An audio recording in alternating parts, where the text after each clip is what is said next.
Oil is a fatty substance, আর পরেরটা দেওয়া আছে অয়েল ইউর ওন মেশিন। তো আমাদের এখানে কথা হচ্ছে যে আমরা যদি বলি এখানে অয়েলটা কোন পার্টস অফ স্পিচ, এখানে অয়েল কোন পার্টস অফ স্পিচ, একটু ভালো করে লক্ষ্য করে দেখি আমরা। যদি আমরা বলি তাহলে এখানে অয়েলটা তাহলে কি হচ্ছে আমাদের, এটা কোন সেন্টেন্স? প্রথমত দেখি আমরা, এটা হচ্ছে assertive sentence. For the cause of assertive sentence, ভার্বের পূর্বে আমাদের কি আছে এখানে সাবজেক্ট। সাবজেক্টটা কি হবে, হয় নাউন, না হলে হবে আমাদের কি হচ্ছে প্রোনাউন হবে। তার মানে এটা কি হচ্ছে, অয়েল তো আমাদের এখানে প্রোনাউন হতে পারে না, তাহলে এটা কি হচ্ছে আমাদের নাউন হবে। তার মানে প্রথমটা কি হচ্ছে আমাদের নাউন। এখন পরেরটা দেখি অয়েল ইউর ওন মেশিন। আমাদের এখানে কি হচ্ছে, এইটাতে কিন্তু আমরা যদি বলি কোন বাক্য, তাহলে ইটস অ্যান ইম্পারেটিভ সেন্টেন্স। কী কারণে? এটাকে আমরা হয় আদেশের কথা বলতে পারি বা উপদেশের কথা বলতে পারি।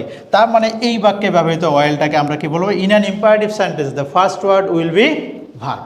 আমাদের একটা ইম্পারেটিভ সেন্টেন্সের প্রথম যে ওয়ার্ডটা থাকে বেসিক্যালি সেখানে কি বসে, ভার্ব দ্বারাই শুরু হয়।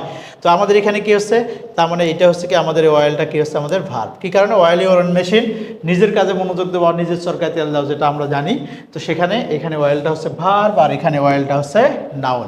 আশা করি সবাই বুঝতে পারছি। যদি আমরা একবারে সামারাইজ করে নেই তাহলে এটা অ্যাসার্টিভ সেন্টেন্স, ভার্বের পূর্বে আছে। তার মানে কি হচ্ছে আমাদের, এটা হচ্ছে আমাদের পুরোটাই হচ্ছে সাবজেক্ট। সাবজেক্টটা কী হবে, হয় নাউন না হলে প্রোনাউন হবে। এটা তো আমাদের নাউন এটা, আর এটা আমাদের প্রোনাউন হওয়ার কোনো চান্স নেই। এখন আসে অয়েল ইউর ওন মেশিন। যদি আমি বলি এখানে সাবজেক্ট কি আছে, সাবজেক্ট কিন্তু যদি আমি বলি তাহলে হচ্ছে you oil your own machine. এখানে কিন্তু সাবজেক্ট ইউ উজ্জ্ব আছে।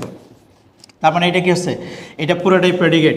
তার মানে এটা হচ্ছে আমাদের কি ভার্ব, ইম্পারেটিভ সেন্টেন্স বিধায় এখানে ভার্ব। আশা করি সবাই বুঝতে পেরেছি। অনেক সহজ দুইটা বাক্য দেওয়া আছে। যদি আমরা একটু মনোযোগ দিয়ে আগের ক্লাসগুলো করে থাকি তাহলে এই ক্লাসগুলো আমাদের কাছে একদম সহজ মনে হবে।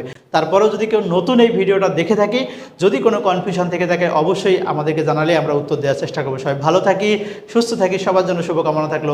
আল্লাহ হাফেজ।